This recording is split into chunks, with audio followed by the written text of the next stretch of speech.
Hi, we're here in Loughborough, where England have just announced their squads for the forthcoming tours to India, followed by Sri Lanka.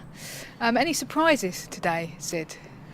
I don't think there were any huge surprises today, were there? Because the biggest surprise was yesterday, which was the inclusion of Frith Davis in the main contracted squad.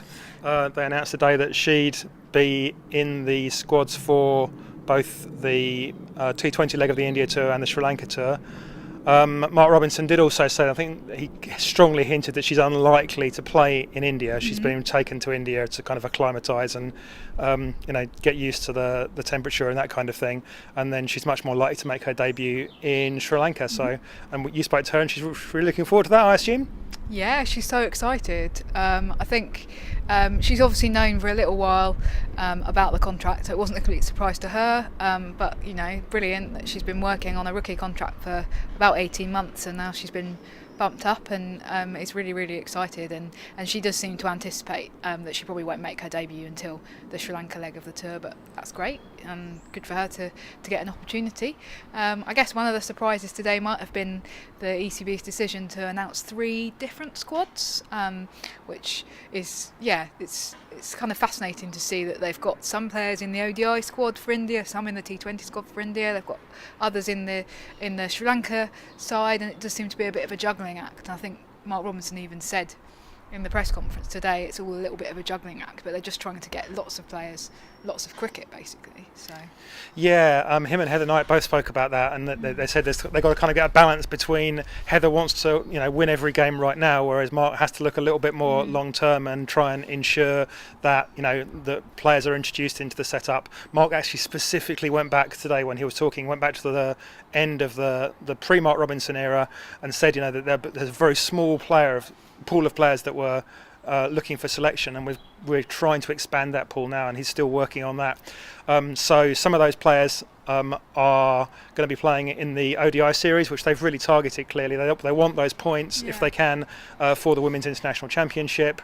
There's obviously a little bit less pressure on in the T20 series, and then perhaps a different kind of pressure in Sri Lanka, which are expected to be much easier games.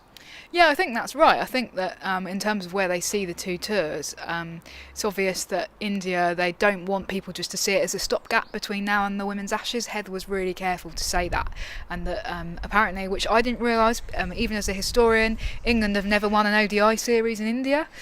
So they really want to win this series and do well. And they're not underestimating India. I think there really is a feeling that India are up there in contention for being one of the top 3 teams in the world, behind England and Australia. But don't get complacent. It's a really important series, and then, as you say, Sri Lanka is expected to be a little bit easier, but still potentially a really important blooding ground ahead of the Women's Ashes for people like Frith Davis. So yeah, definitely. I think that it will be interesting to see what sort of matches they play in Sri Lanka as well. We learned today that the tour still isn't completely finalised. I don't know exactly what matches they'll be playing. So bit worrying.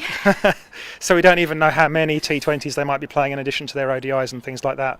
But I guess, again, the T20s there would definitely give them scope to try and play as wide a pool as possible of players, and that's what they've tried to do here. They've taken almost everybody that's available from their contracted squads. Yeah, which is great, giving lots of people opportunities. One thing that was interesting as well was the inclusion of Sarah Taylor in the ODI squad for India. So she'll be in India for a little bit of time, and Mark Robinson kind of explained that the rationale behind that was really they want to try and help her to get back on a plane, because they really want her to play in the 2020 World Cup in Australia next year, so it's important to try and kind of get her used to that again, but they didn't want her to do the whole tour because that was felt to be a little bit too much. And then also Catherine Brunt is in she's in both the India squads, although not the Sri Lanka one at the moment. And what was the rationale behind that, Sid?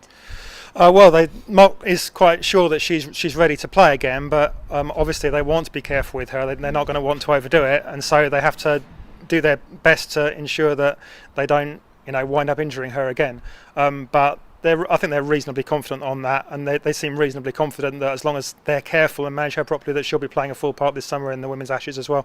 Absolutely, and I thought it was funny that he quoted her saying, I feel like a 21-year-old at the moment, which is just typical Catherine Brunt, isn't it? She's always kind of raring to go. Still looks like a 21-year-old as well. Okay, Sid, thanks for that. Good. Right. No Jenny Gunn in any of the squads, which obviously a little bit upsetting. Any thoughts on that, Sid? Well, England have said that she needed a rest. I mean, I think that one theme that Mark Robinson came back to a couple of times in his press conference was, being able to look at people and being able to see how people go. And I think they know all about Jenny Gunn. They know what they get with that. Whereas this tour does present an opportunity, perhaps, to give someone like Georgia Ellis a look in at that kind of role. She's someone that's certainly raring to go at that. If you have a look at the interview that Raf did with her earlier, that you'll be able to see that. Okay, obviously a little bit of sad news yesterday for Beth Langston and Tash Farrant, who have been dropped from the contracted players list. And Mark Robinson and Heather Knight did talk a little bit about that in the press conference as well, didn't they? Yeah, it's tough times, and Mark was completely honest with that. He said, it's not easy to do these things, but sometimes they've got to be done, and you have to make space for other people on the squad.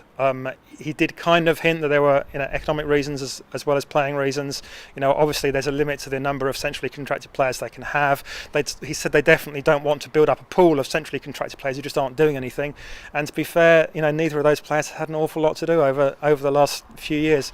Very tough for them personally, and I feel desperately sad for them, to be honest. But professional sports is a tough game, and I think that sometimes Mark Robinson appreciates that you've got to do what you've got to do. Yeah, absolutely. Okay, and how do we see the kind of opening 11s for these tours sort of playing out? I mean, we've obviously got competition for spots. With such a wide variety of players for Mark Robinson and Heather Knight to call on. Any thoughts on, will we see Sophia Dunkley playing? Is Amy Jones going to be playing in the ODIs, given that Sarah Taylor's going to be out there? What do we think? Well, it was strongly hinted, wasn't it, that Amy Jones will be playing. Mark Robinson seemed to suggest that Danny Wyatt will act in more of a backup role in the ODI team, so she won't be opening the batting, which suggests that perhaps Amy Jones will be opening the batting with Tammy Beaumont. Amy Jones obviously will be keeping wicket later in the tour when Sarah Taylor isn't available. And bowling wise, obviously England will be looking to go into as many games as possible, particularly those crucial championship games with Catherine and Anya opening the bowling. When or if and when they decide that Catherine, they need to keep her rested, and obviously that provides opportunities for other people. Initially in those ODIs, if they needed to rest Catherine, I think that we're going to be looking at Nat Siver opening the bowling again. But then later in the tour, I'm sure that's when Frith Davis is going to get her opportunity at some stage. Absolutely, and Sophia Dunkley has been included in all three of the squads. I guess she's kind of fighting for her place sort of late middle order with the bat, but she did perform really well at the World 2020, and great to see her being included, and I'm sure that Mark Robinson sees a role for her, so it'll be interesting to see whether she makes the starting 11 for the ODIs. Yeah, Mark was a little bit more equivocal on that. He said that she's very much going for experience, and it will be great experience, but I think that she's there if England need her to step in, if there are injuries, then she'll be there, and hopefully she'll take her opportunity with both hands. He admitted that, for instance, if Catherine Brunt had been fit for the World T20, then Sophia probably wouldn't have got the same opportunity that she had. But she's young, and there'll be plenty more opportunities. She did okay at the World 2020, a couple of decent performances, and she's definitely one for the future, and England are kind of readying her for that. Yeah, and we did have a couple of queries after our piece yesterday and after the announcements yesterday about the reasons for Kirsty Gordon and Sophia Dunkley not being included in the contracted player squad. It does seem like they are now moving towards a position, or currently in a situation, where they don't want to give people who are still in full-time education a contract. And obviously initially when they first introduced the contracts in 2014, Tash Farrant was included despite being a student, being in full-time education, but that policy now seems to have shifted. So we wouldn't expect to see Kirsty Gordon or Sophia Dunkley on the contracted list until they graduate from Loughborough University.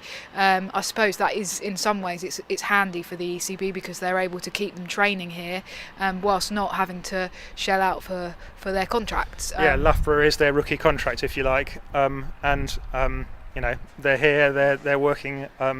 Kirsty Gordon I saw today. She's obviously working. She's working in the gym. She's doing stuff.